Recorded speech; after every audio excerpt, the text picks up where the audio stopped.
మోడీ ప్రభుత్వం ఈ నెల 18వ తేదీన ఈ రాష్ట్ర నిరుద్యోగుల కోసం జాబ్ క్యాలెండర్ ప్రకటించింది. జాబ్ క్యాలెండర్ ప్రకటించినప్పటి నుంచి ఈ రోజు వరకు నిరుద్యోగులు రాష్ట్ర వ్యాప్తంగా అనేక రూపాల్లో నిరసన వ్యక్తం చేశారు. ఉద్యోగుల సంఖ్య పెంచాలయ్యా, కేవలం మీరు 10,000 ప్రకటించారు. ఎన్నికల సందర్భంగా మీరు హామీ ఇచ్చిన 1,35,000 ఉద్యోగాలు ప్రకటించాలని చెప్పి పెద్ద ఎత్తున ఆందోళన చేసిన ఈ రోజు రాష్ట్ర కేబినెట్ సమావేశం జరుగుతూ ఉంది. ఈ కేబినెట్ లో నిరుద్యోగులకు ఒక సానుకూల స్పందన వస్తుందని చెప్పి నిరుద్యోగులు ఆశించారు. కానీ జగన్మోహన్ రెడ్డి దుర్మార్గంగా ఈ రోజు నిరుద్యోగ సమస్య రాష్ట్ర వ్యాప్తంగా ఇంత ఉధృతంగా సాగుతున్నా ఇప్పటికే కర్నూలు, శ్రీకాకుళం లాంటి జిల్లా చోట్ల నిరుద్యోగులు ఆత్మహత్య చేసుకుంటున్న ఈ రాష్ట్ర ప్రభుత్వం దాని మీద స్పందించుకోవడం సిగ్గుచేటు. అందుకనే ఈ రోజు డివైఎఫ్ఐ, ఎస్ఎఫ్ఐగా నెల్లూరు సెంటర్ లో నోట్లో గడ్డి పెట్టుకుని నిరసన తెలియజేస్తా ఉన్నాం.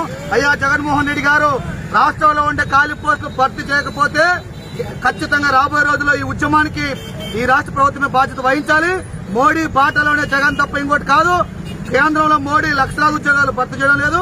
ఈ రాష్ట్రంలో జగన్మోహన్ రెడ్డి కూడా మోడీ బాటలోనే తానంటే తందనే విధంగా వ్యవహరిస్తా ఉన్నారు.